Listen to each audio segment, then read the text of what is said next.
Thank you.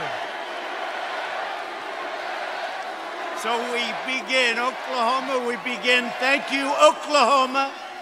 And thank you to Vice President Mike Pence.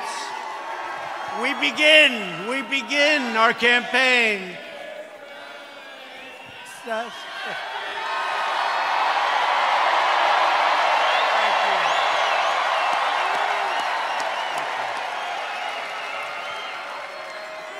We begin our campaign, and I just want to thank all of you. You are warriors.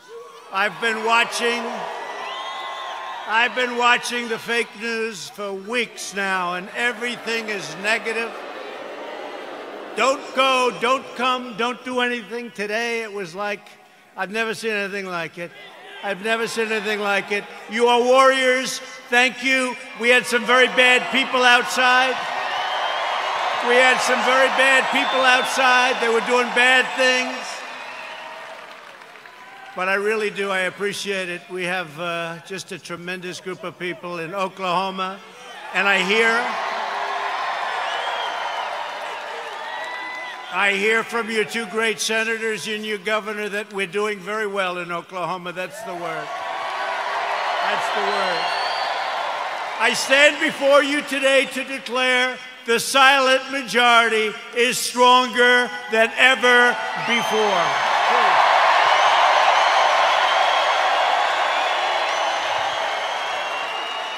5 months from now, we're going to defeat Sleepy Joe Biden. Boy, does he get a pass from these people, huh? We're going to stop the radical left. We're going to build a future of safety and opportunity for Americans of every race, color, religion, and creed. Republicans are the party of liberty, equality, and justice for all. We are the party of Abraham Lincoln, and we are the party of law and order.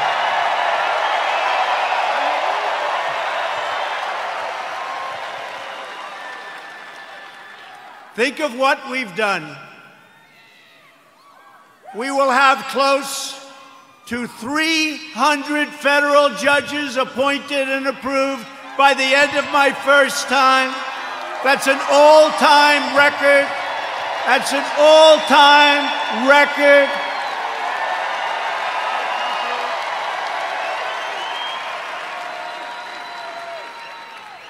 I've always heard how important judges are. Now we know how important they are. Think of that, over 300, around 300 by the end of the term. And when we have another 4 years, we're going to have a big, big percentage of the total number. Very important. November 3rd. And two great Supreme Court judges. So we have two justices of the Supreme Court. Justice Gorsuch, Justice Kavanaugh. They're great. They're great. They're great. We have two. And we could get a few more. Yeah, we could get a few more. We've spent over $2 trillion to completely rebuild the unmatched strength and power of the United States military. And all of that incredible equipment, whether it's submarines or missiles or rockets or jet fighters, bombers, it's all built in the USA.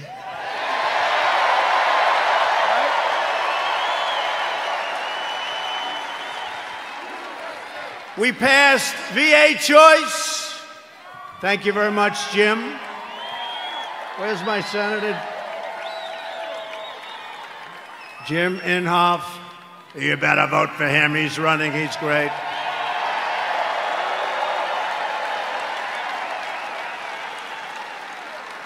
But we'll get to him and James Lankford in a second. Two great senators. You have two great senators. So we passed VA choice.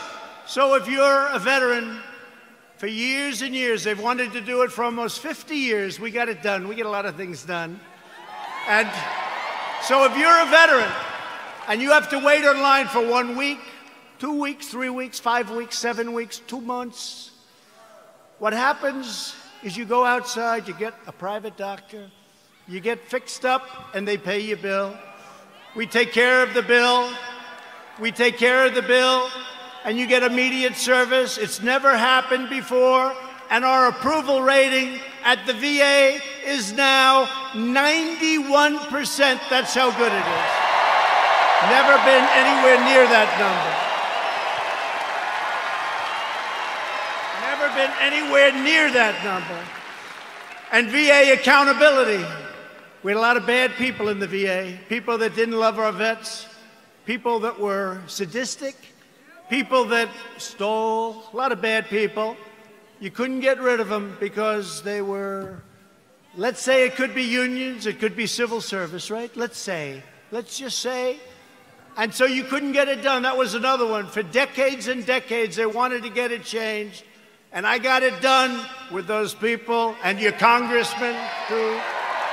Your congressman, who I'm going to introduce. VA accountability, and now somebody treats our veterans badly. And we look at them, and what do we say? We say, you're fired, get out, right? Get out. They got rid of a lot of bad people that were there for a long time, sort of like me in Washington, draining the swamp. I never knew it was so deep, but it's happening. It's happening. I never knew it was so deep. It's deep and thick and a lot of bad characters. Thank you. We're lowering the price of prescription drugs, making our allies pay their fair share. They get a big bargain on drug prices, and enacting fair trade deals that finally, after all these years, put America first. I've been saying it for a long time. We passed the largest tax cuts in the history of our country. The Democrats want to raise your taxes. Tell me about that. Tell me about that. I guess I'm old-fashioned. You know, all my life, I heard politicians want to lower taxes, not raise them. If you could lower them, you couldn't lose. The Democrats want to substantially raise your taxes. How do you figure that? How do you figure that? And regulation cuts, we passed more regulation cuts than any administration in the history of our country.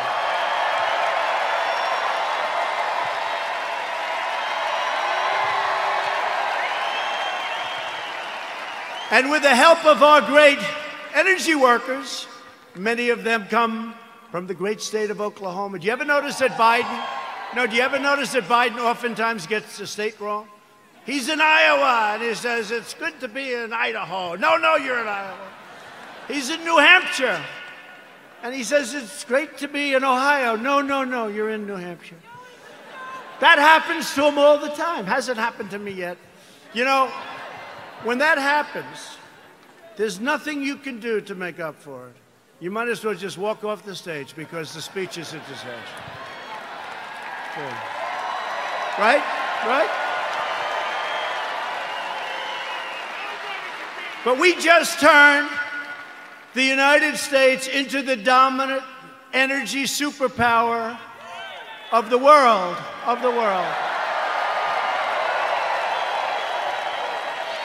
And because of the Chinese virus, what happened about 3 months ago, it looked like we were in big trouble, and we were, and I got it back together. I called Russia. I called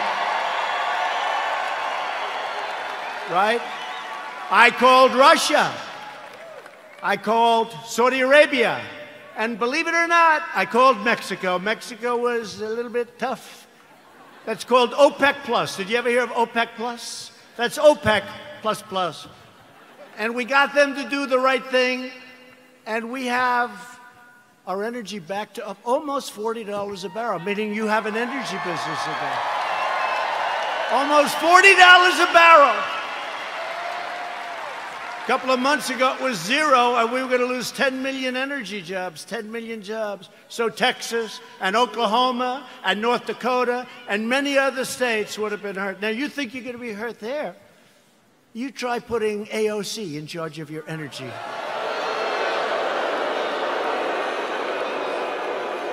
That will make the pandemic look like child's play to the people in energy.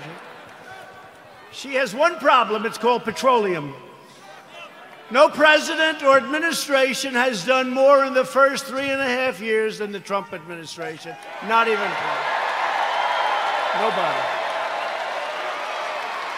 Our incredible success in rebuilding America stands in stark contrast to the extremism and destruction and violence of the radical left. We just saw it outside. You just saw it outside. You saw these thugs that came along. These people call them protesters. Isn't it beautiful? It's so beautiful. No, they're so wonderful. They call them the Boston Tea Party. They're so wonderful. Yeah, they call them. You ever watch fake news CNN? You ever watch where they go?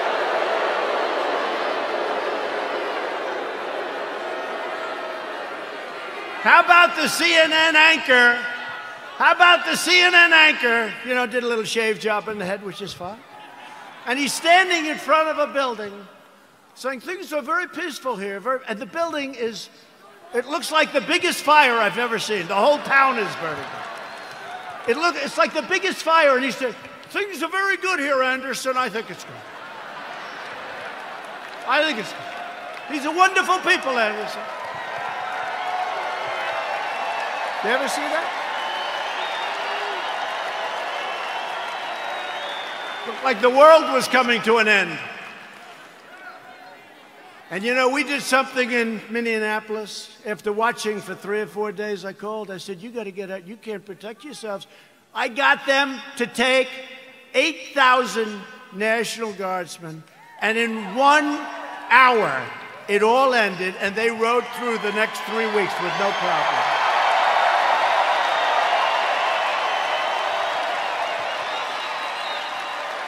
And we did the same thing in other cities. But how about Seattle? Isn't that great?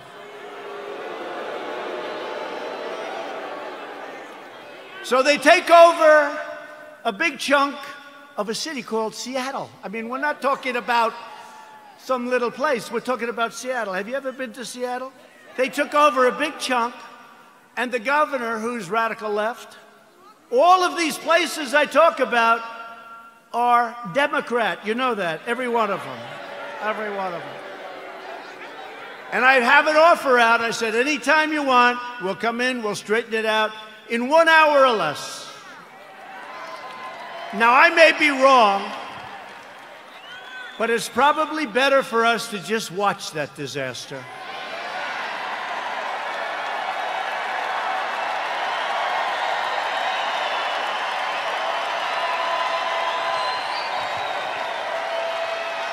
I flew in with some of our great congressmen who we're going to introduce in a second, and I said to him, Congressman, what do you think?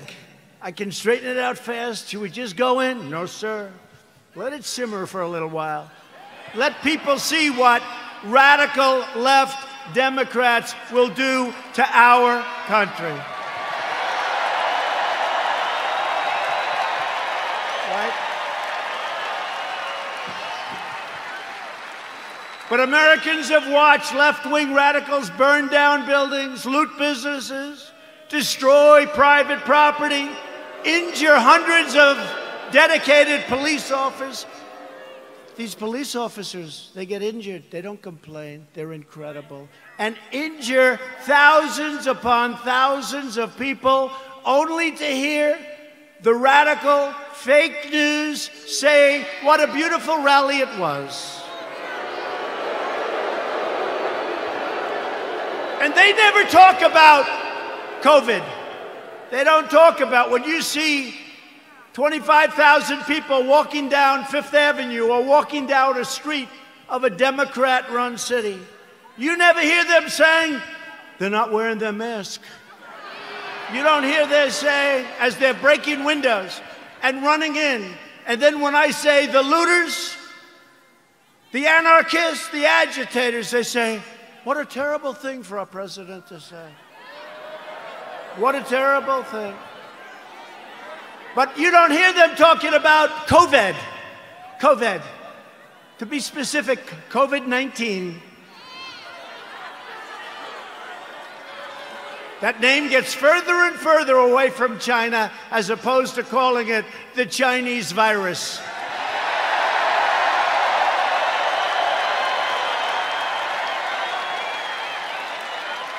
And despite the fact that I have done a phenomenal job with it, I shut down the United States to very heavily infected, but all people from China in late January, which is months earlier than other people would have done it if they would have done it at all. I saved hundreds of thousands of lives.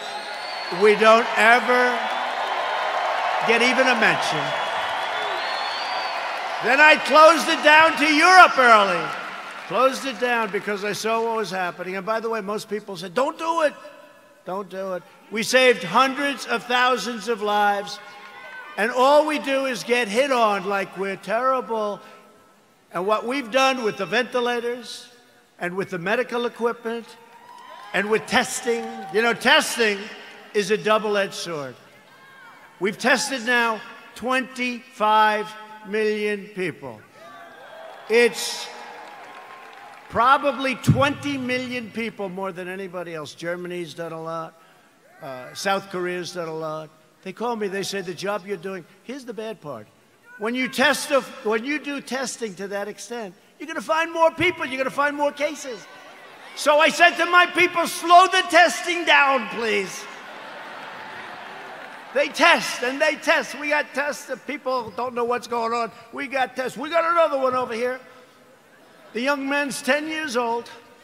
He's got the sniffles. He'll recover in about 15 minutes. That's a case. Add up to it. That's a case. That's a case.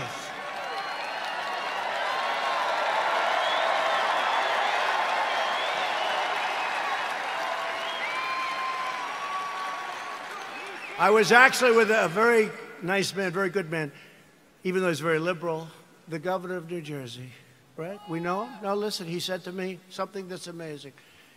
New Jersey was very heavily hit, very hard hit, thousands of people. He said with thousands of people that died, thousands of people, there was only one person that died under the age of 18. Would you believe that?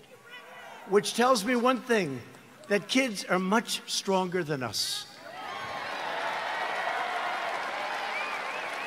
When you see a little kid running around, say, boy, oh boy, do you have a great immune system. How about a piece of your immune system? They don't even know about this. Let's open the schools, please. Open.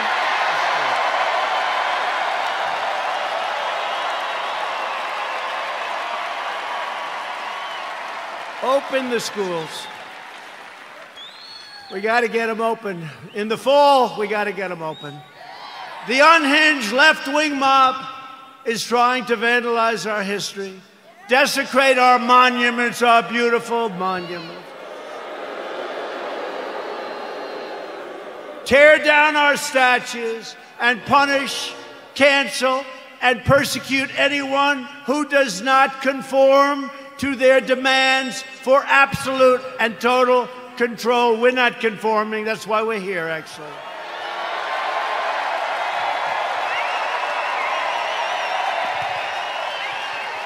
This cruel campaign of censorship and exclusion violates everything we hold dear as Americans.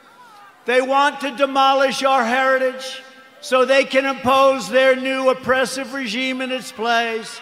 They want to defund and dissolve our police departments. Think of that. You know, I heard it for the first time 2 weeks ago. I said, well, that one, I mean, they're only kidding.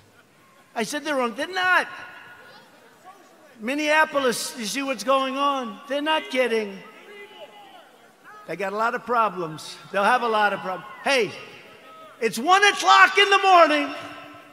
And a very tough, you know, I've used the word on occasion, hombre. A very tough hombre is breaking into the window of a young woman whose husband is away as a traveling salesman or whatever he may do. And you call 911 and they say, I'm sorry, this number is no longer working.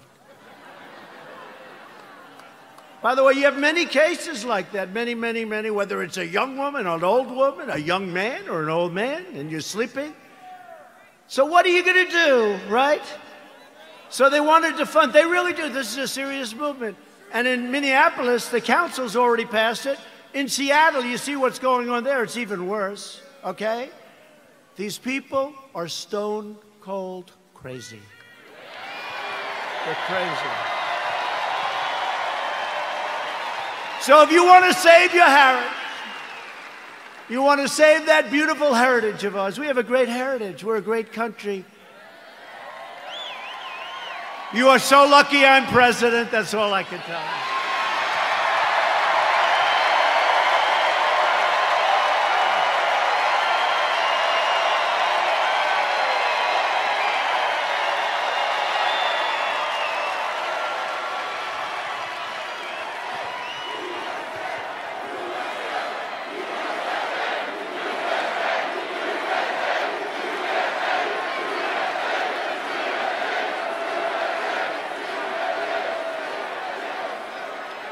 People have come up to me and say, how do you take it?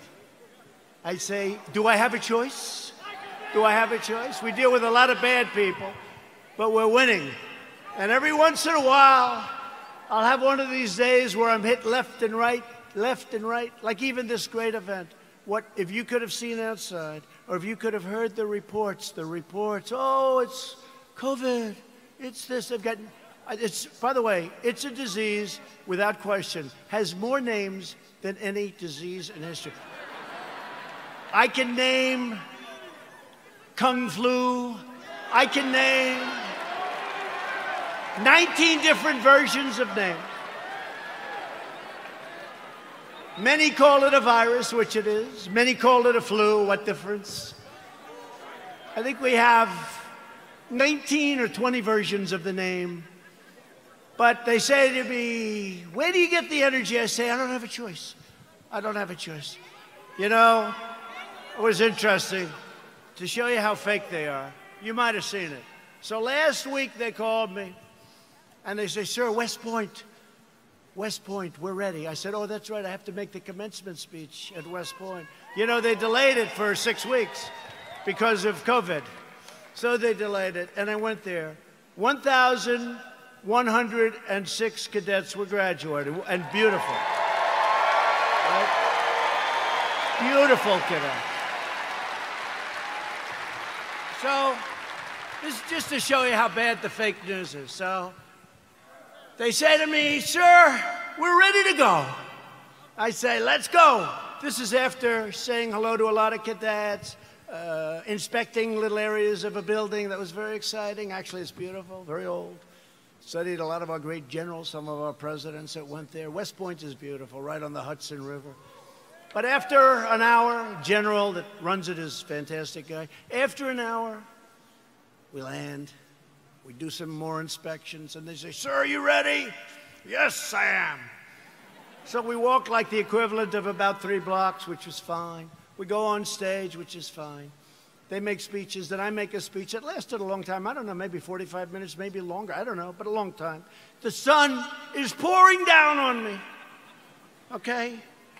But they said to me before the speech, sir, would you like to salute each cadet, each single cadet, or maybe they'll be in groups of 2. Would you like to salute like this? Yes, like this. Almost 600 times. You know what that is? 600 times!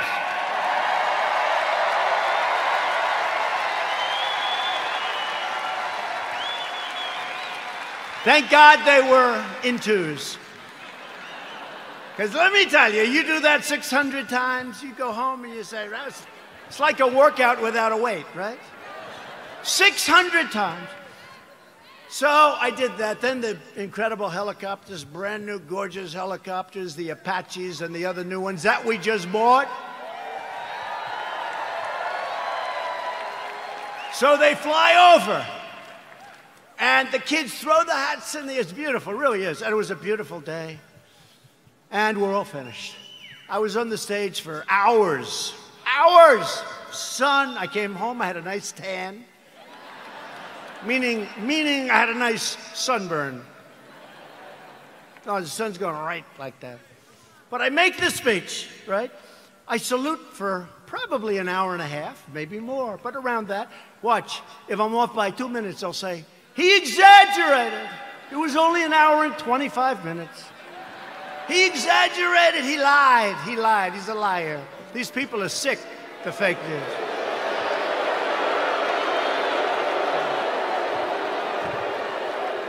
So then, I finished saluting, my final salute. I said, thank goodness, thank you very much. But think of it, so essentially almost 600 times. Now, the general says, sir, are you ready? I said, I'm ready, General. Where are we going now? You have to understand, I left early in the morning to get there. Now it's sort of late in the afternoon. A lot of these fakers were with us. So they know. He said, sir, we can now leave the stage. I say, great, General, let's go. I'll follow you. And he goes like this, right here, sir. I'll walk on.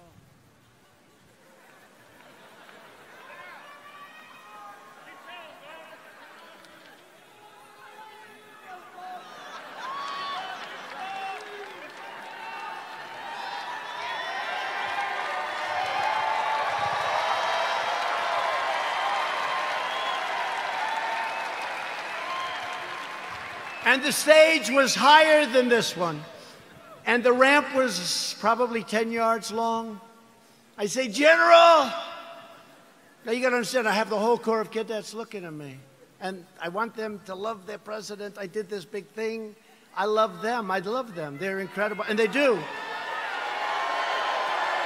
I said, General, I've got myself a problem, General.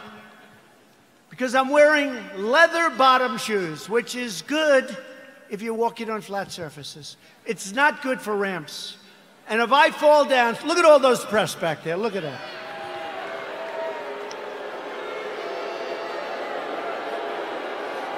And this was a steel ramp. You all saw it, because everybody saw it. This was a steel ramp. It had no handrail. It was like an ice skating rink. And I said, General, I have a problem. And he didn't understand that at first. I said, there's no way. You understood? I just saluted almost 600 times. I just made a big speech. I sat for other speeches. I'm being baked. I'm being baked like a cake. I said, General, there's no way I can make it down that ramp without falling on my ass, General. I have no railing. Sure. It's true. So I said, is there like something else around? Sir, the ramp is ready to go. Grab me, sir. Grab me. I didn't really want to grab him. You know why? Because I said, that'll be a story too. So now I have a choice. I can stay up there for another couple of hours and wait till I'm rescued. Or I can go down this really steep, really, it's an ice skating rink. It's brutal. So I said, General, get ready, because I may grab you so fast. Because I can't fall with the fake news watching. If I fall,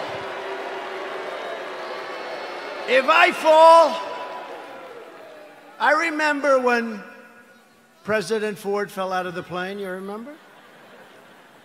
I remember when another president, nice man, threw up in Japan. And they did slow motion replays. It's true. Right? It's true. I don't want that, General. Now he's standing there, big strong guy, and he's got these shoes, but they're loaded with rubber on the bottom. Because the first thing I did, I looked at his shoes. Then I looked at mine. Very, very slippery. So I end up saying, okay, General, let's go. I will only grab you if I need you. That's not a good story. Falling would be a disaster. It turned out to be worse than anything. I would have been better off if I fell and slid down the damn ramp. Right? So what happens is I start the journey inch by inch, right? And I was really bent over, too. I didn't like that, you know. I didn't like this picture. This picture, I'm sure, will be an ad by the fakers. So I was bent over, right? And I'm going like this.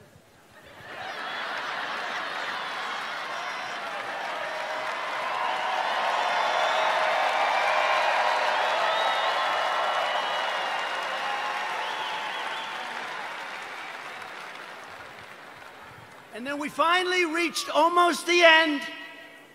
And the fake news, the most dishonest human beings, they cut it off. You know why? Because when I was 10 feet short, I said, General, I'm sorry, and I ran down the rest, right? I looked very handsome. That was the only good thing. I wouldn't want to run down the whole thing because the fall there would be definitely bad. So I took these little steps. I ran down the last 10. And by the way, their tape, take a look. In almost every instance, it ends just before I run. And they said, here was the #1 trending story. I called my wife. I said, how good was that speech? I thought it was hey, look, I will tell you when I make good ones and bad ones. Like so far tonight, I'm average. Okay? But we're having fun. We're having fun.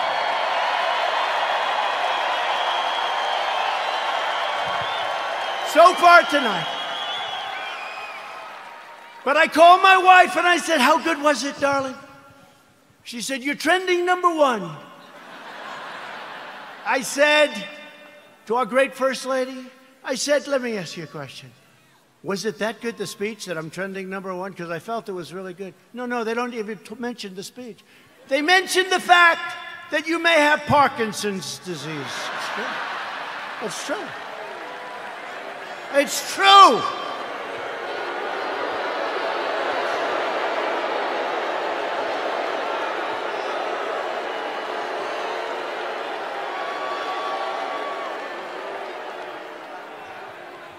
They say there's something wrong with our president. I'll let you know if there's something wrong, okay? I'll let you know if there's something. I'll tell you what, there's something wrong with Biden, that I can tell you.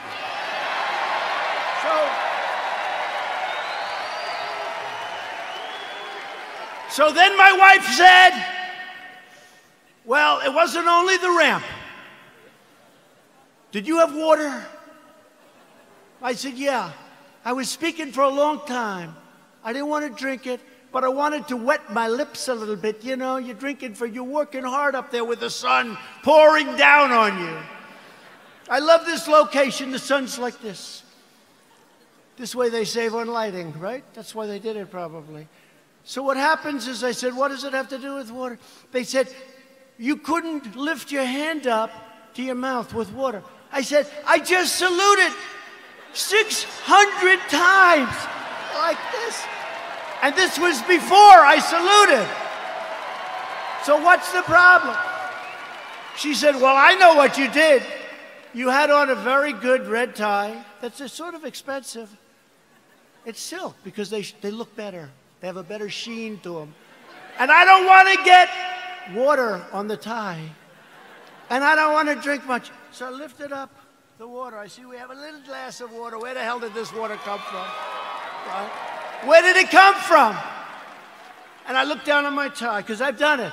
I've taken water, and it spills down into your tie. It doesn't look good for a long time. And frankly, the tie is never the same. So I put it up to my lip, and then I say, because I don't want it to, just in case. And they gave me another disease. They gave me another disease.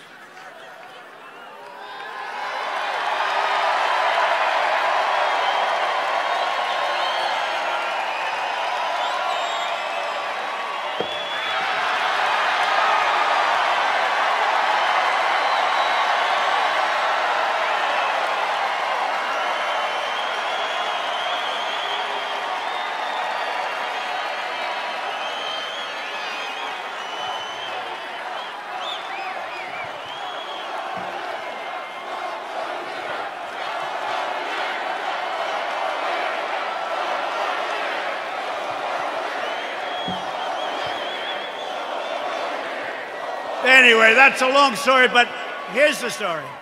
I have lived with more the ramp than the water, but I've lived with the ramp and the water since I left West Point. Not one media group said I made a good speech or I made a great speech. But the kids loved it because they broke their barrier, which wasn't good in terms of COVID.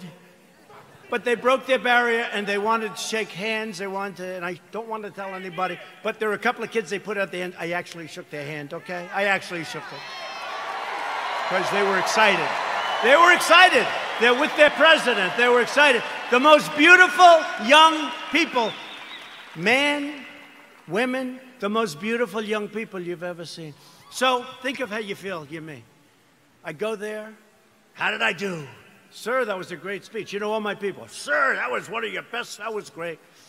I said, that's great. I agree. It was a good speech. I like that speech. They don't mention the speech, but they have me going down this ramp at an inch at a time. It's so unfair. It really is. So unfair. They are among the most dishonest people anywhere on earth. They're bad people. Bad people. Okay, that's enough of that. I wanted to tell that story. Does everybody understand that story? The left-wing anarchists tore down a statue of Thomas Jefferson. Now we're getting into the real stuff. They decapitated a statue of Christopher Columbus, except in New York when the Italians surrounded it. They didn't have too much of a chance. Those Italians, I love the Italians. They heard they were going to rip down their beautiful Christopher Columbus, and all of a sudden they circled that thing. They didn't do too well in hurting Christopher, did they? Thank you to our Italian population. We're very proud of you, right?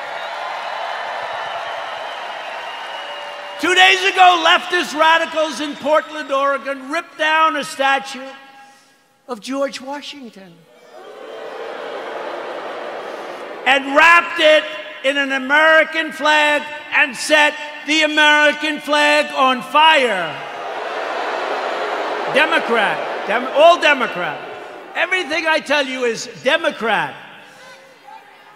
And you know, we ought to do something, Mr. Senators. We have two great senators. We ought to come up with legislation that if you burn the American flag, you go to jail for 1 year. 1 year.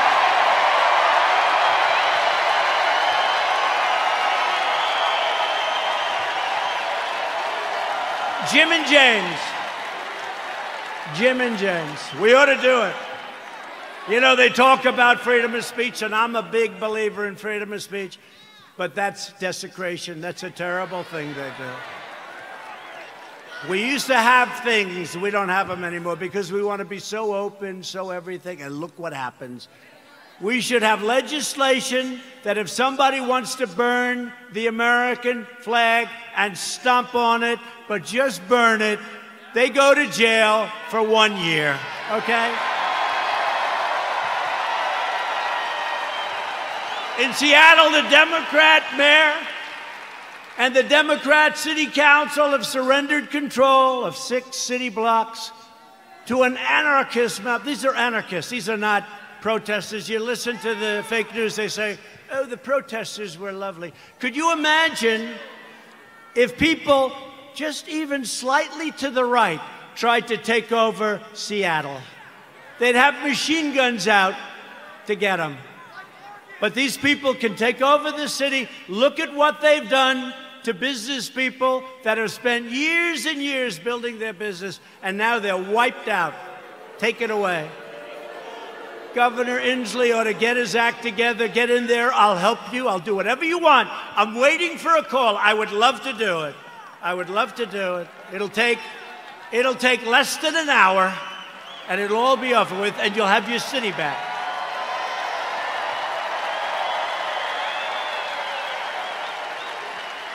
And yet Biden remains silent in his basement in the face of this brutal assault on our nation and the values of our nation. Joe Biden has surrendered to his party and to the left-wing mob. He has no control. Does anybody honestly think he controls these radical maniacs? You know what he says to his wife when he's not confusing her with his sister? Get me the hell out of here. These people are crazy. That's what he says. He has absolutely no control. You know, a lot of times I'll make like a speech and I'll have this beautiful paragraph come out criticizing every little aspect of the speech. Beautiful, brilliant. But Joe didn't. And it'll say, a comment from Joe Biden. But he didn't say it. Professional people, great students in English lit, people that are very smart say it. Joe Biden said, and they'll go into this highly complex paragraph, beautifully worded, and I say, Joe didn't say that. Joe doesn't even understand it.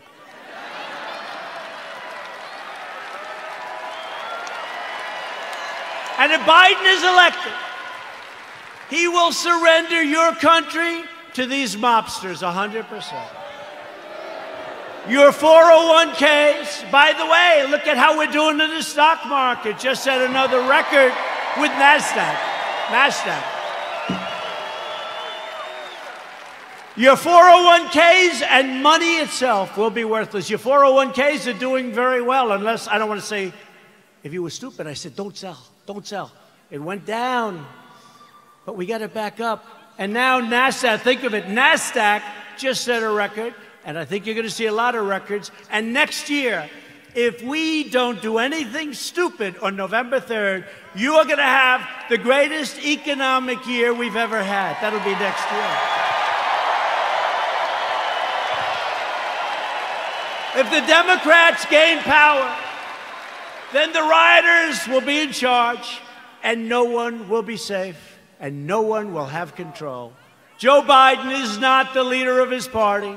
Joe Biden is a helpless puppet of the radical left.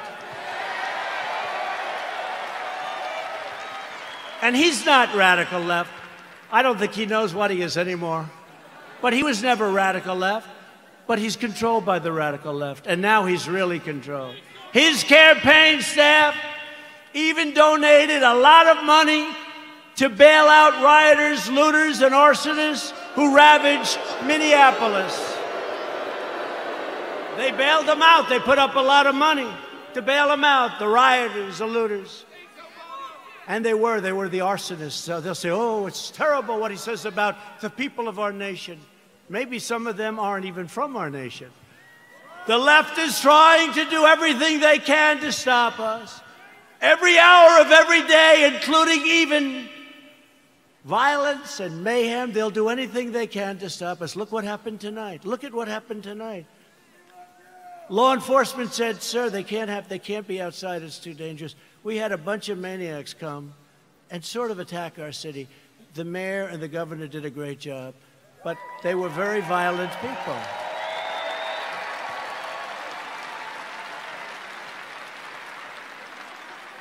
And our people are not nearly as violent, but if they ever were, it would be a terrible, terrible day for the other side. Because I know our people. I know our people. But we will never submit to their threats, and we will never let them destroy our nation. What they did tonight, I saw it on television coming in on Air Force One. One thing about Air Force One, we got plenty of televisions. We have televisions in closets. You open up the closet, got a television. We got a lot of televisions. It's a great plane, great everything. By the way, we ordered new ones. No president wanted to do it. They thought it was luxury. I said, wait a minute. Air Force One is 31 years old. People don't realize that. So I said, they gave me a chart very early in my administration, like, how about the first week? Sir, would you sign for this plane? Now, it's actually two planes. Would you sign for this plane? Air Force One. I said, how old is the original or the one we have now? Sir, it's 31, 32 years. And I'd see people coming in from foreign lands that can't compete with us. Rich countries, but they can't compete with you. And they have a brand new, beautiful 747-800, 747. And I said, wait a minute, That country has new, and we have a 31-year, so somebody had to do it. So the deal was made, and it was made for a lot of money. I think it was $5.7 or $5.6 billion. Now, in all fairness, it's 2 planes, and there's a lot of stuff in those planes. I won't talk to you about it. So I told Boeing, the head of Boeing, they said, "Sir, please, would like to get started on the planes." I said, "I do too, but I'm not paying $5.6 billion. And I'm not paying $4.6 billion. I said, it has to have a 3 on the front of it. I mean, that's a hell of a lot of money, too. But it is a rather complex situation. They said, "No way, no way." This was before Boeing had problems, by the way. But Boeing's coming back. They're coming back. The greatest company in the world, and it had some big problems. It had a couple of problems that didn't work out. That was terrible. But the greatest, I think before that, it was the greatest company in the world. It made up 1/4 of a point of our GDP. Think how big that is, one company. It was an unbelievable machine. And then they made a plane, and they did some foolish things, and a terrible thing happened. And all of a sudden, they've gone through hell. But you know what? They're coming back. We're ready to help them if they need it, but they're coming back, and they're coming back strong.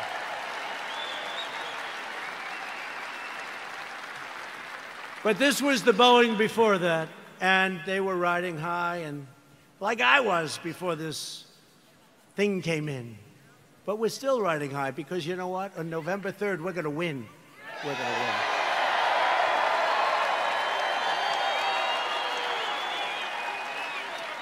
So they came in, and they said, no, we want, no, we 5.6 billion, whatever it was.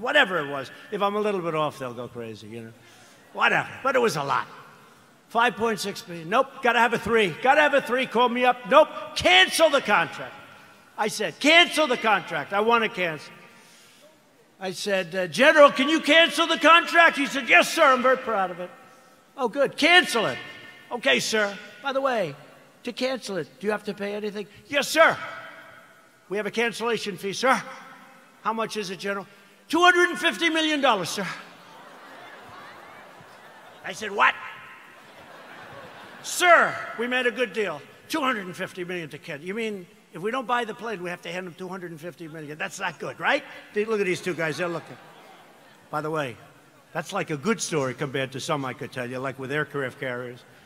So they said $250 million, or, I always say this, or around that number, because I'm off by a little bit. They say, oh, he exaggerates. I look at numbers all day long. That's what I look at for years now, for my whole life when you think of it.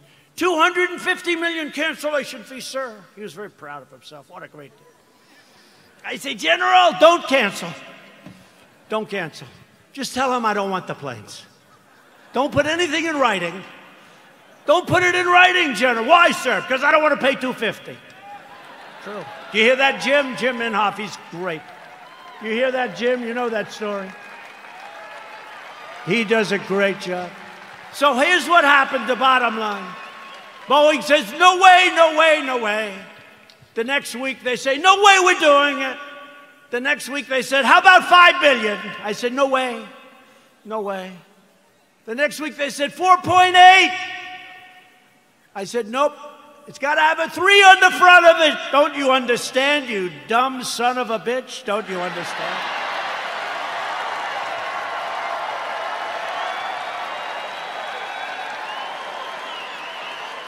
I turned out to be right, you know. Turned out to be right. Nobody gets that? No, got to have a 3.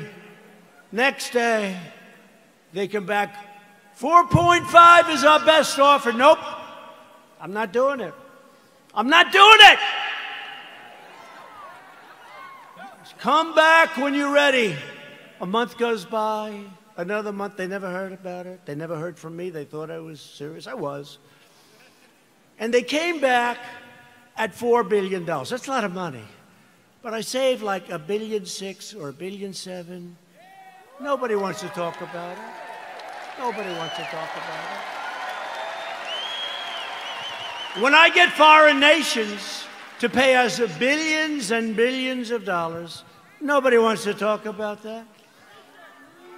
When I take soldiers out of countries because they're not treating us properly, Germany is an example. I mean, I have a German heritage, like some of you. I said, let's get it down from 50,000 to 25,000 because they're delinquent. For many years, they're delinquent. They haven't been paying what they're supposed to be paying. They're paying 1% instead of 2%, and 2% is a very low number. And they say, yes, we think by 2030, maybe 2032, we could get current. I said, no, Angela. Angela, please. Don't say that, Angela. It's true. You know who I'm talking about. Nice, by the way, very nice woman, very good negotiator. I said, Angela, that's a long time. This was in 2019. She said 2032. I said, no, Angela, that's not working. But I said, what about, because now they want to get current, but I said, well, what about the last 25 years, all the money you owe us? Everybody forgot about that. They forget about all the money that wasn't paid. I said, what about the $1 trillion that you really owe? So we're negotiating, let's see. But in the meantime, we're reducing our troops. Remember this, remember this. We're supposed to protect Germany from Russia. But Germany is paying Russia billions of dollars for energy coming from a pipeline, brand new pipeline. So they pay the country we're supposed to protect them from. They pay billions of dollars to that country. We're supposed to protect them. Excuse me, how does that work? How does that work?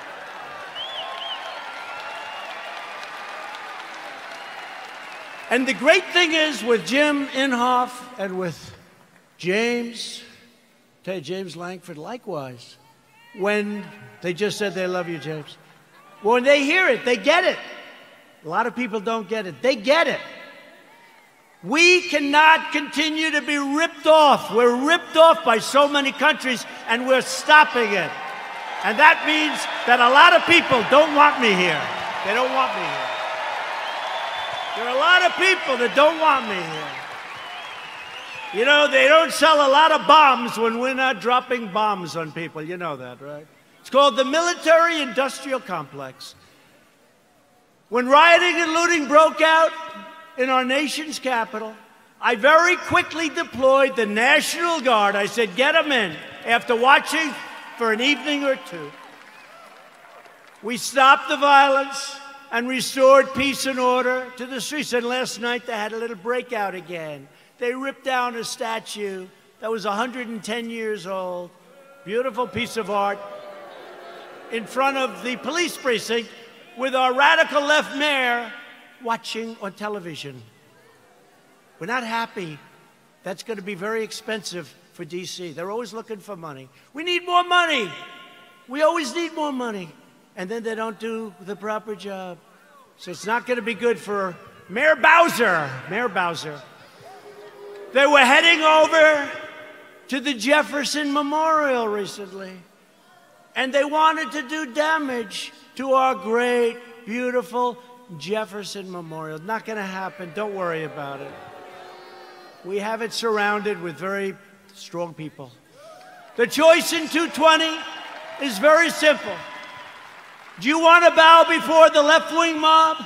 Or do you want to stand up tall and proud as Americans?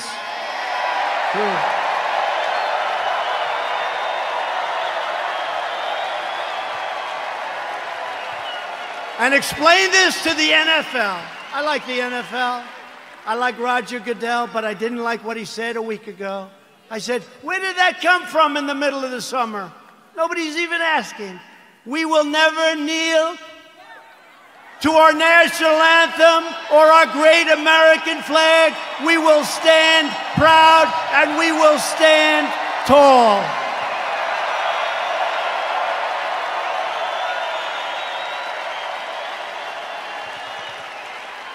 I thought we won that battle with the NFL. Their stadiums were emptying out. Did you see those stadiums? It took them a long time to get you back. A lot of people didn't like that. You know, a lot of people that you wouldn't even think would care that much. I've had people that I said, these are super left liberals, and they didn't like it. Joe Biden and the Democrats want to prosecute Americans for going to church, but not for burning a church. They believe you can riot, vandalize, and destroy, but you cannot attend a peaceful pro-America rally. They want to punish your thought, but not their violent crimes. They want to abolish bail, abolish and open up your borders. They want open borders, let everyone, and by the way, we're doing so well. We have a record this month on the borders. Nobody's coming in. Very few people. And they want to abolish ICE, our great people from ICE who send the roughest, toughest, meanest people that you've ever seen or ever heard. Generally speaking, when they have lots of tattoos on their face, they're not looking to do you much help. ICE, they're rough guys, they're rough. They're great Americans, they love. But they'll walk into, they call them a pack. They'll walk into a pack of tough MS-13 gang members. And you know, we shouldn't say this, it's not nice. They want us to negotiate. They start swinging, and the others start swinging. Everybody's swinging. At the end, they carry them back, and they throw them into the paddy wagon, right? They're great. And these people want to get rid of ICE. They get rid of murderers. They get rid of rapists. They get rid of the worst scum on earth.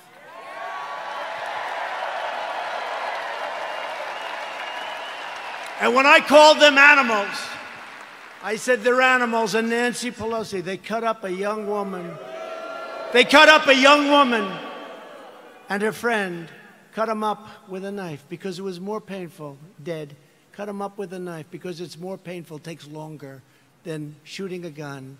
They cut him up. I said, these are animals. And Nancy Pelosi said, these are human beings, they're not animals. If I lose an election over that, you know what? This country's in big trouble. Big trouble. They want to disarm law-abiding citizens and dismantle our police forces while freeing vicious MS-13 gang members. In Joe Biden's America, rioters, looters, and criminal aliens have more rights than law-abiding citizens, and that's true.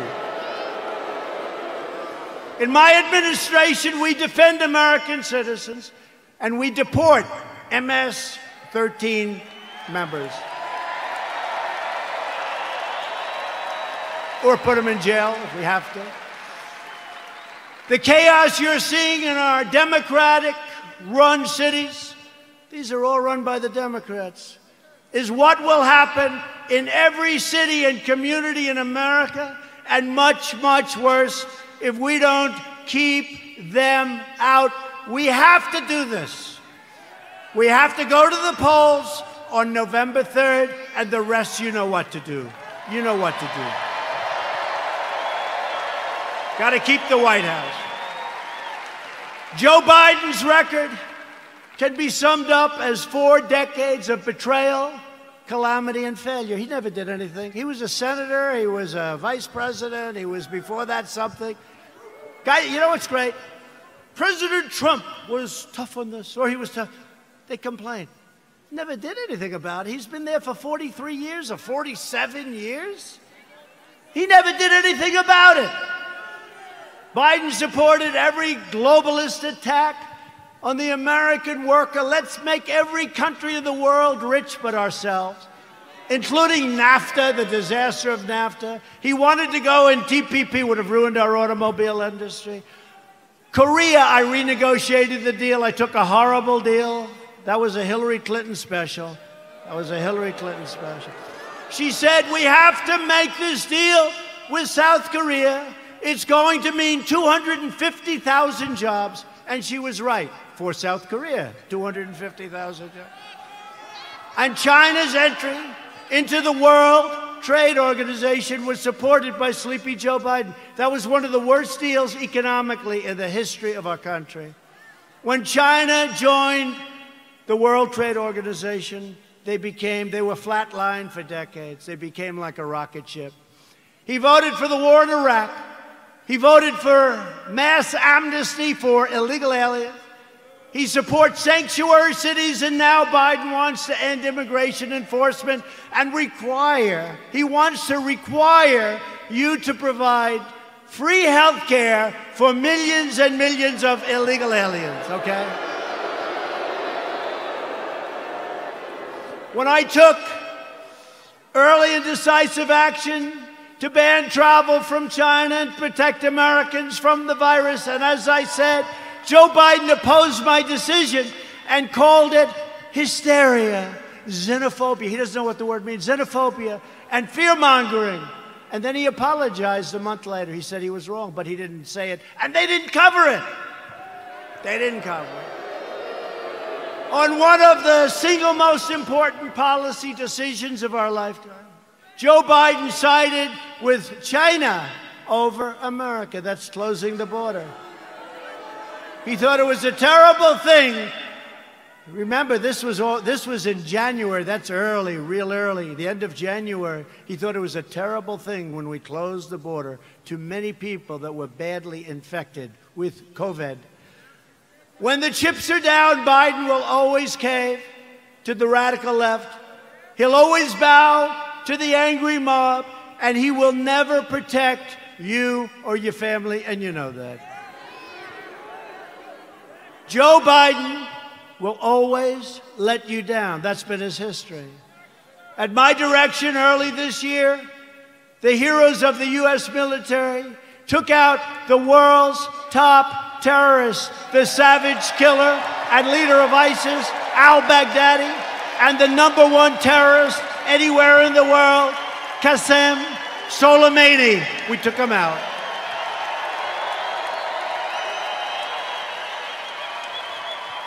Joe Biden opposed killing Soleimani. He was vehemently, we killed this #1 terrorist. He didn't like it. You know why he didn't like it? Because he thought it would be good politically. That didn't work out too well. Just as he opposed the raid that killed Osama bin Laden. He opposed it. You know that. Biden is always on the wrong side of history, as said by people that are with him and worked with him. He never made a correct foreign policy decision. Biden is a puppet for China. Son walked out with $1.5 billion. I think it's a little bit. Allowing them to rip off America for many years. Now they're paying us billions and billions of dollars. We give a lot of it to our farmers. We have plenty left over. China's not exactly happy with me.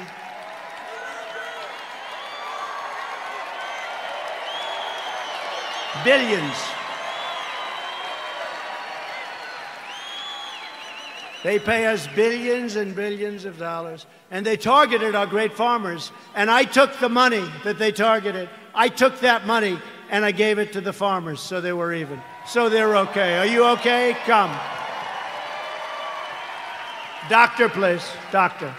Thank you.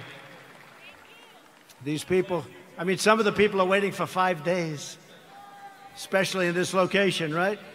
You take your time, darling. Take your time. Thank you very much. Take your time. Doctor, thank you, doctor.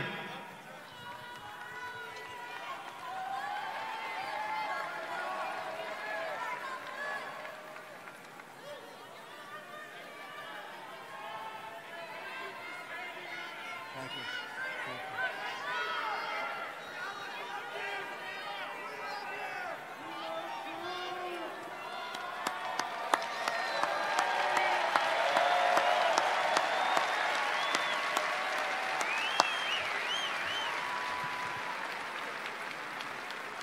Now, some people wait for 4 or 5 days. It's incredible.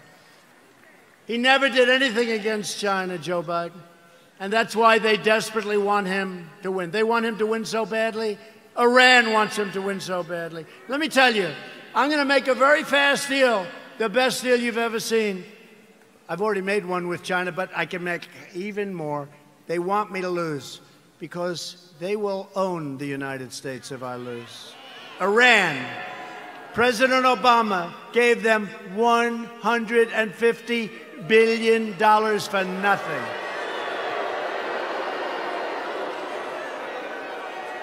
And almost more incredibly, he gave them $1.8 billion in green cash, beautiful cash.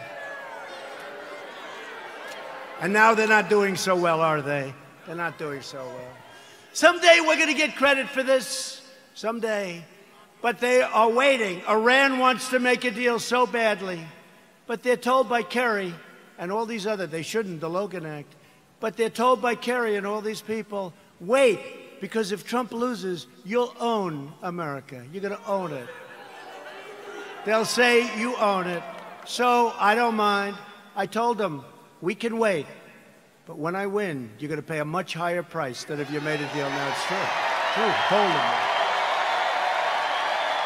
I told them that. And look what happened to Biden in Ukraine, where his son's paid $83,000 a month and he was jobless. Give me a break. $83,000 a month, more than anybody. If Joe Biden were to become president, an emboldened left will launch a full-scale assault on American life. You know that. They'll expel anyone who disagrees with them. Look what happens when you disagree. You use a term that's perfect and they're not happy with it. They call you a racist. They call you a horrible person. They want to crush religious liberty. They don't want religion. Silence religious believers. Indoctrinate your children with hateful and vicious lies about our country. Subsidize late-term abortion and after-birth execution. They want to take away your guns through the repeal of your Second Amendment, as sure as you're sitting there. In fact, he even put the big gun grabber, Beto O'Rourke, who made a fool out of himself when he ran for president, they put him in charge of guns. Lots of luck on your Second Amendment. Just remember I said it. Hopefully you won't have to think back about it too much, because it won't matter. Hopefully it won't matter. No, Beto O'Rourke, who wants to give up guns, is in charge of the Second Amendment. The Dems will also eliminate private health insurance, ban fracking, that's not good, and American energy will be in a position of weakness like it's never been before, and that's after we built the greatest energy country anywhere in the world by far. And they want to appoint Supreme Court justices who will utterly obliterate your Constitution. And you now see how important the Supreme Court is. Think if we didn't have two justices that I think have been very, very, very good. But think how important it is. Think how important it is. And we still, I guess it's, I don't know if it's an equal court. It's almost like we're a minority court, right? It's almost like we're a minority court. The recent Supreme Court cases prove that if Joe Biden is elected, he will stack the court with extremists and the forgotten men and women. Together with everyone else, we'll lose everything. The forgotten men and women. I campaigned on the forgotten. These are great people. These are substantial people. These are the elite. By the way, you're the elite. They're not the elite. You're the elite. They said, somebody 2 days ago said, sir, the elite are really working hard on trying to destroy you. I said, yeah. Why do you call them the elite? I said, why? Well, they're not elite. I look better than them. Much more handsome. Got better hair than they do.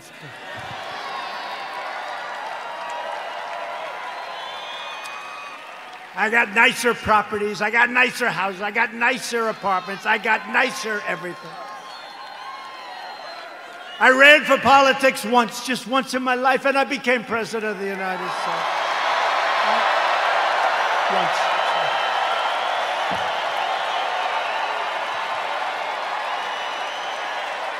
This one. And hopefully, if you get out and vote, we'll do it one more time. We won't even toy with them about 3 or 4 more times. We won't do it. We'll do it one more time. We'll be 2 for 2, and our country will never, ever be stronger. But I'll be soon announcing a new list of exceptional candidates for the United States Supreme Court, and I'll choose only from that list 100%, probably 25 incredible people, any one of which could be a great justice, any one of which. And I did it last time, and people loved when I did it, and I'll only pick from that list. Biden can't release his list because the names would be too extreme, too radical. They wouldn't be acceptable. But they will be very radical people. People don't understand, but we actually won on DACA yesterday. We actually won because they basically said, you won, but you have to come back and redo it. It's almost like, gee, come on back, your paperwork was no good. But we're going to be refiling, but don't let it get you. Everything's going to work out really good. Everything's going to work out good. It was great. I mean, it would have been nice if we won it. Everybody said, oh, you're going to win DACA. You're going to win DACA. That's easy. You got to win DACA. That's easy. They all said it. And they came back and they said, we don't like what you did with your paperwork, essentially, right? So we're refiling it. Most people would say, oh, we lost. We didn't lose. We're going to refile it. And everything is going to work out for the young people, most of whom aren't so young anymore, by the way. But we're going to work it out for everybody. Biden is fully controlled by the fringe of his party. He is their pawn. He doesn't even know where the hell he is, let's face it. He installed socialists, Alexandria Ocasio-Cortez, to be in charge of his environmental policy and his energy. You can forget petroleum. How does Oklahoma feel about being petroleum-free? Not good, right? Our country will have no energy. Our country will have nothing. Oklahoma, Texas, North Dakota, and many others will all be out of business. I don't think that's going to work out too well, but she's actually in charge of environmental policy, and you know what that means. She doesn't even want wind.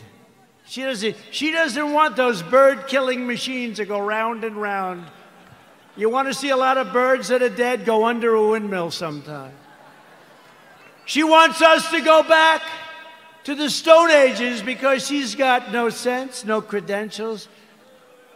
She's got a little charisma, not much, but she doesn't have a clue. You know it. But she's in charge of the environment. No airplanes. We can forget Boeing, I guess, come to think of it, right? We talked about Boeing. We could forget Boeing. Let's cancel those brand new Air Force Ones, right? Likewise, Representative Ilhan Omar. Ilhan Omar is going to be very much involved in a Biden government. They will put this hate-filled, America-bashing socialist front and center in deciding the fate of your family and deciding the fate of your country. I don't think so.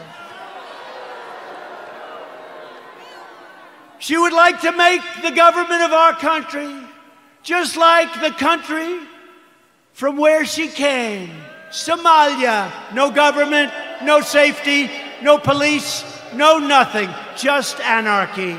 And now she's telling us how to run our country. No thank you. And I think we're going to have a big victory in the state of Minnesota because they've had it. They've had it. Biden is a very willing Trojan horse for socialism.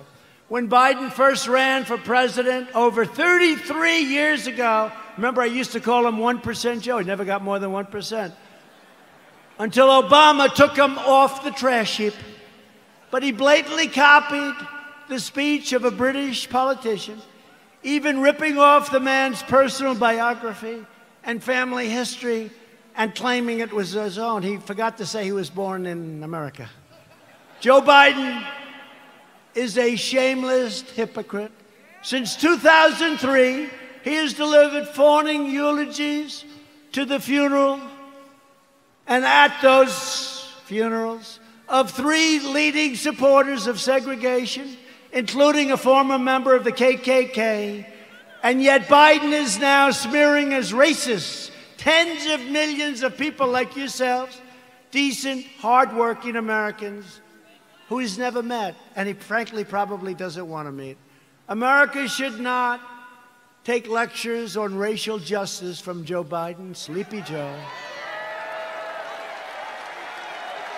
A man who praised and partnered with segregationists, shipped millions of black American jobs overseas, and everyone else's jobs too, by the way. If I didn't come along, we're building auto plants, we're building everything. And there's never been a comeback like we're making right now. Never been. He hollowed out our middle class, including our black middle class, with open borders, trapped young children in failing government schools, built cages. Those cages were built by Obama and Biden. Look it up, 2014. And the fake news doesn't want to. Remember the picture of a cage? A cage for children. Remember the picture of the cage? And they said, President Trump. And then they realized that was in a newspaper, 2014, the same. Built by Obama and Biden, the cages. And they don't want to report the way it is. They know the way it is. They're not stupid. They sent young boys to fight in Iraq while the inner cities crumbled, helped the big banks while hammering community leaders, and made our cities less safe and secure for all. They've done a terrible job, and they shouldn't be awarded. They should not get rewarded with an election victory on November 3rd. That shouldn't happen. It'll destroy this country. Our country will be destroyed. We've all worked too hard. They don't know what the hell they're doing. Some do, actually, but in a very sinister way. Virtually every policy that has hurt black Americans for half a century, Joe Biden has supported or enacted. I've done more for the black community in 4 years than Joe Biden has done in 47 years.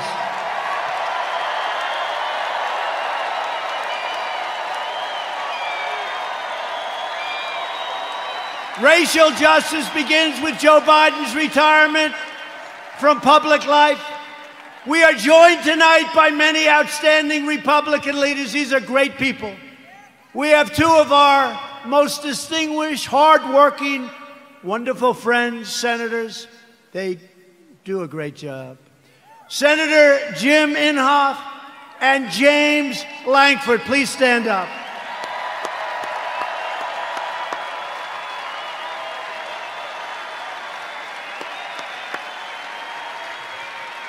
Two very respected, I will tell you, 2 very respected people in Washington. They're respected by everybody. They do some job, and I'd have you come up, but you can relax. I will say this. Jim is running on November 3rd. Jim Inhofe. He's running on November 3rd. I don't even know. Does he, hey, James, does he have any competition? Is somebody actually running against? There's no competition that he's got. I know he's got James's support. He's got my support. I give him 100% endorsement. Jim Inhofe. I give it to James too, but he's not running this time. Thank you. Jim, great job. Thank you very much. What a great senator he is. Also here is a man who's respected by so many. He's a little bit right of the people we've been talking about tonight. Senator Tom Cotton of the great state of Arkansas.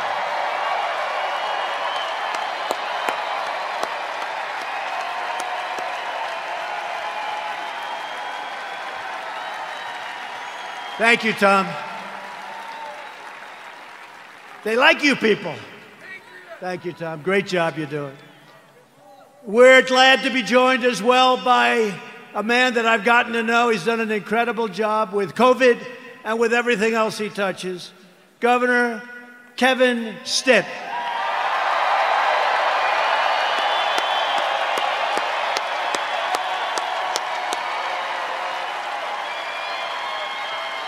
Thank you both. Thank you both for being here. Thank you.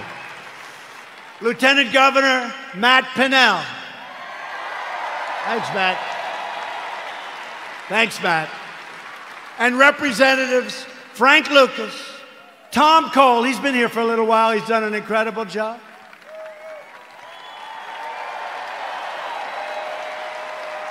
Mark Wayne Mullen, you don't want to fight with him. I want to put him and Jim Jordan in a match together. Kevin Hearn, great job today, Kevin. The great Jim Jordan.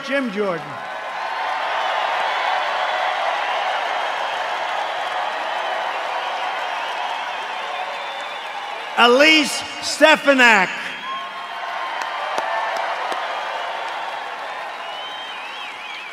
Lee Zeldin.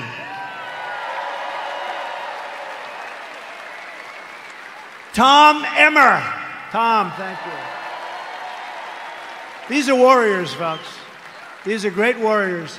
During the fake impeachment trial, I'll tell you what, there was nobody that could have done the job they've done. That includes the Senate and the House. These people are incredible. David Kutzoff. David.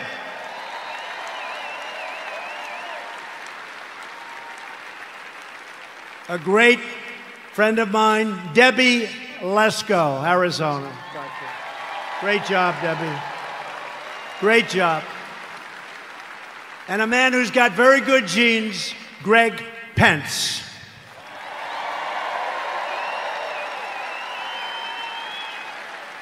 Thank you all. Great job. They're great people. They are. They're warriors. I'll tell you what. Not every person is, but this group is, and we have a lot of them in Washington. And we'll send Jim Inhofe back, and we'll send all of them. You'll send every one of them. They have to come back because they have been fighting for us, and they've been fighting for you, and they are just incredible, talented, tough, strong people that love your state a lot. So thank you very much. So we built the greatest single economy in the world. And then we say, not only the world, but actually in the history of the world, and they never even challenged me, so I guess I'm right. We did it. We had the best numbers anybody's ever had. We had the best employment numbers. African American, Hispanic American, Asian American. The best employment numbers in history. The best stock market numbers in history.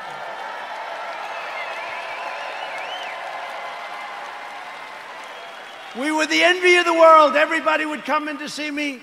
Presidents, prime minister, kings, queens, and dictators. Dictators would even come in and say, congratulations on the economy. And then the plague came in, and now what we're doing is we're doing it again, and it's going fast. We have to have a lot of it done because people don't quite get it. We're doing record business. It's happening at a level and a speed that nobody can believe. 2 weeks ago, job numbers came in. The single biggest number in the history of our country. Last week, retail sales numbers came in. Retail sales, the single greatest number in the history of our country. So here's what's going to happen. Here's what's going to happen.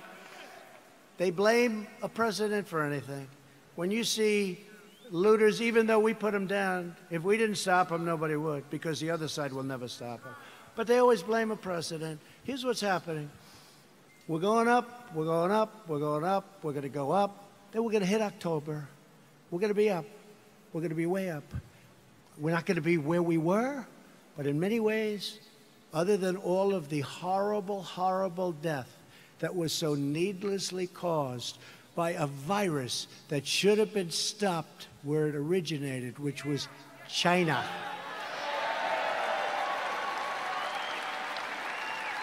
But we're going to go up, up, up, up. August, September, October, and people are going to say, man, this guy's doing a good job. He knows what he's doing. I don't believe the fake news anymore.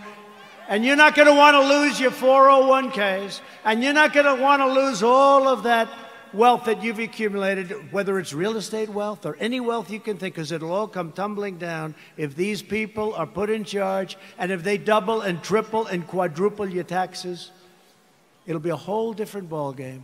So I'm not putting any pressure on anybody, but in the end, we're going to have a phenomenal economy, and next year we're going to have a good third quarter, but next year, and I said it before, will be the single greatest year economically that we've ever had, okay?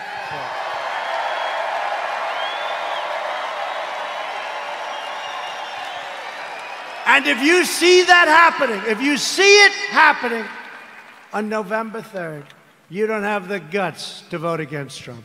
Even you don't have the guts to vote against Trump. Say, wait a minute, darling, my 401k is higher than it was the last time. I don't think I want to take a chance. You're not going to want to do that. The stock market has been the best. Think of this. Go back 1 week and go back 50 days. In that 50-day period, it's the strongest 50 days in the history of the stock market. Think of it.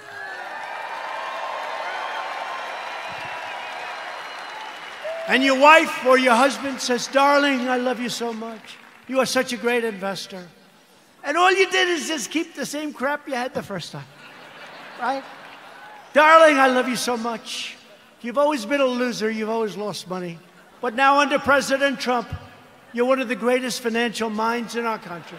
And all you did was keep your stock. Now, if you think you're going to run against, oh, they're going crazy. They want the stock market to go down, even if it costs them money. They want the stock market to go down, even if it costs them money. And they don't even know why. You know what? They're smart and they're vicious, but they don't know why. I'm telling you, they don't know why. What's wrong with having the strongest military brand new in the world all built? What's wrong with having these great economic numbers? What's wrong with having to close it down? We saved millions of lives. You know, a lot of people say we should have gone herd. Let's go herd. Ask him, how are they doing in Brazil? He's a great friend of mine. Not good. You heard about Sweden, right? 2 months. Ask him how they doing in Sweden. We saved millions of lives, and now it's time to open up, get back to work, okay? Get back to work. I recently signed groundbreaking criminal justice reform. I secured record and permanent funding for historically black colleges and universities.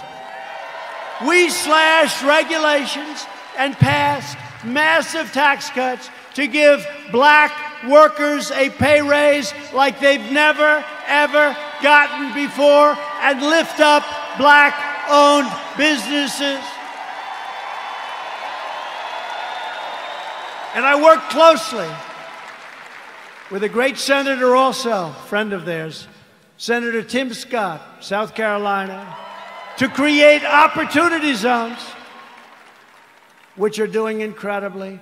And since then, countless jobs and $100 billion of new investment, not government investment, have poured into 9,000 of our most distressed neighborhoods anywhere in the country. 9,000. Never happened before. Tim Scott. Today, I'm also announcing that I have directed Secretary of the Interior David Bernhardt to place the John Hope Franklin Reconciliation Park here in Tulsa on the African American Civil Rights Network. So many of my friends have been asking me to do that. So many of my friends, including these great politicians. So we're going to do that. It'll be done very quickly. We will forever remember and honor the courageous people who helped build this state and this country. Democrats are stoking division in order to distract from their decades of failure on schools, jobs, housing, justice, and crime.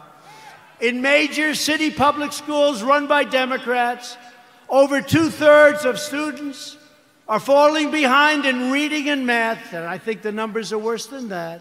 But Democrats would rather deny these children the future they deserve than allow them to attend the charter, public, private, religious, or independent schools of their choice. Pro-choice. Pro-choice.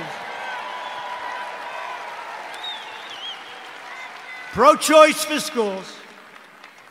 It's very popular, but some people it's like a disaster because what it does to certain unions that have a lot of power over the Democrats, even though they know it's wrong. Republicans believe access to education is a civil right. It's a civil right. 20 of the most dangerous cities in America are controlled by Democrats. Think of that. 20 of 20. And so is nearly every major city with a child poverty rate that's over 30%. They're controlled by Democrats. We can name every one of them. The murder rate in Baltimore and Detroit is higher than El Salvador, Guatemala, or even Afghanistan. How are they doing, the Democrats running those cities? Your whole country will be like that. In 2018 alone, our police arrested nearly 12,000 people for murder and manslaughter, 25,000 people for rape, and nearly 1.5 million for assault, violent assault. The Democrats' push against our police will drive up crime and drive up costs at levels you'd never believe. Thousands of innocent lives will be lost. As president, I will always support the incredible men and women of law enforcement.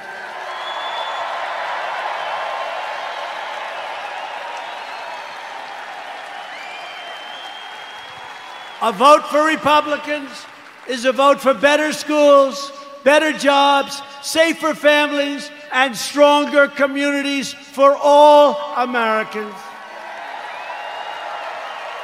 There is a limit to what we can together achieve with 4 more years. With your help, we will lift millions of our citizens from welfare to work, dependence to independence, and poverty to prosperity. That's what's happening.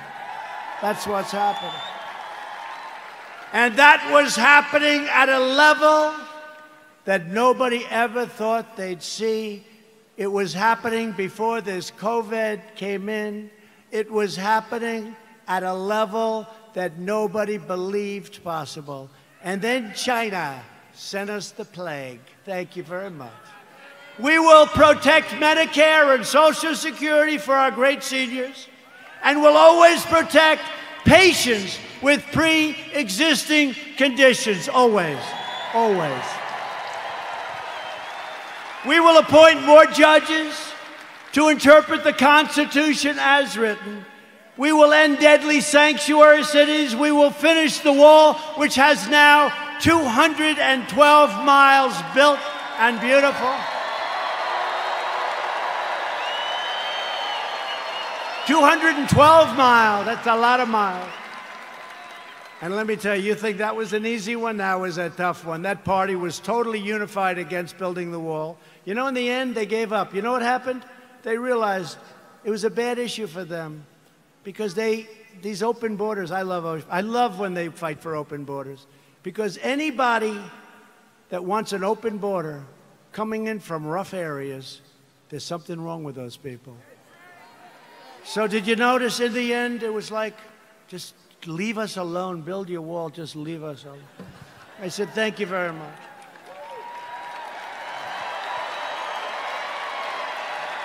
And we will elect a Republican Congress to create a fair, safe, sane, and lawful system of immigration that puts American workers first.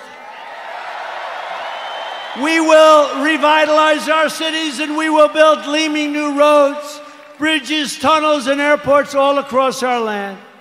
We will enact new trade deals that result in more products proudly stamped with that beautiful phrase, made in the USA. It's so beautiful, so beautiful. Made in the USA. That's happening too. We have so many plants coming into Michigan and so many other states. We have car plants coming in. Would have never come if I wasn't president. Would have never come. We will become the world's premier pharmacy, drugstore, and medical manufacturer. That's already started. We're bringing it back. We will keep America out of foolish, stupid, ridiculous foreign wars. We will never hesitate to kill America's terrorist enemies. You know, when I took over, ISIS was all over the place. And I did something that I felt we should do. And we have now obliterated, we have now captured 100% of the ISIS caliphate. 100.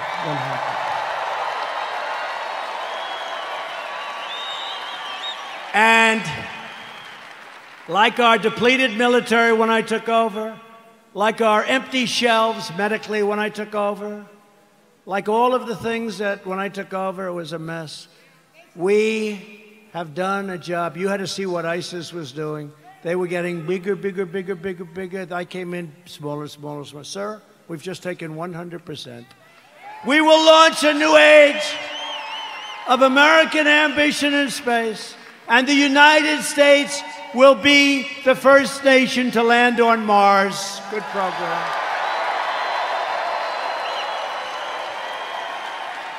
You saw the beautiful rocket 3 weeks ago go up. Beautiful. We will defend privacy, free thought, free speech, religious liberty, and the right to keep and bear arms.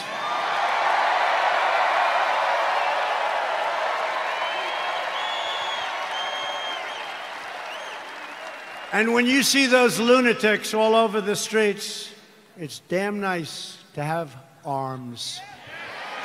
Damn nice.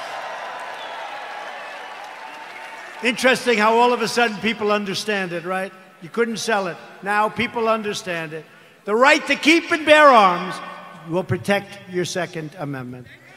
Above all, we will never stop fighting for the sacred values that bind us together as one America. We will support, protect, and defend the Constitution of the United States. We uphold the principle of equal justice under the law. We believe in the dignity of work and the sanctity of life. We believe that faith and family, not government and bureaucracy, are the true American way.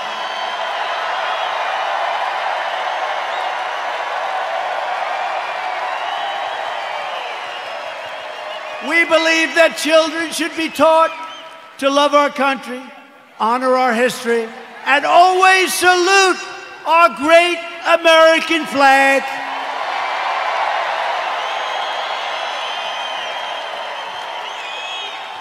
And we live by the words of our national motto, it will never change. In God we trust. We stand on the shoulders of American heroes who crossed the oceans, blazed the trails, settled the continent, tamed the wilderness, dug out the Panama Canal, laid down the railroads, revolutionized industries, won 2 world wars, defeated fascism and communism, and made America the single greatest nation in the history of the world, and we are making it greater and greater every single day.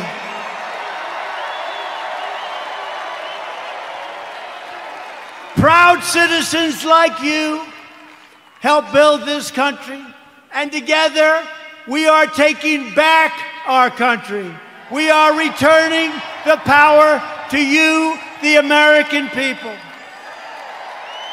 With your help, your devotion, and your drive, we are going to keep on working We are going to keep on fighting, and we are going to keep on winning, winning, winning.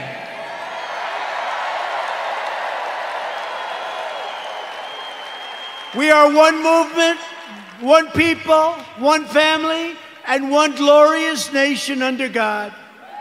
America will soon be thriving like never before because, ladies and gentlemen of Oklahoma, the best is yet to come.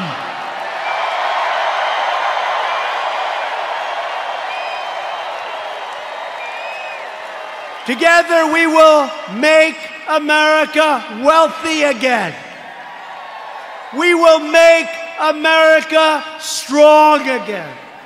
We will make America proud again. We will make America safe again. And we will make America great again. Thank you. Thank you, Oklahoma. Thank you.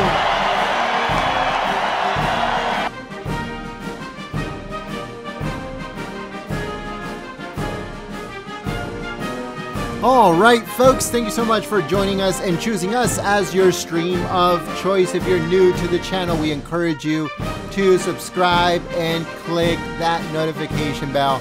President Trump's awesome speech at his rally in Tulsa, Oklahoma. If you guys enjoyed, once again, click the thumbs up button, subscribe to the channel, click the notification bell. And thank you so much to everyone that supported us through Super Chat and through membership. Thank you so much for helping us live stream these live events. Once again, thank you so much to everyone that supported us through Super Chat and also through membership. You guys are awesome. We hope that if you are new to the channel, that you subscribe and you click that bell.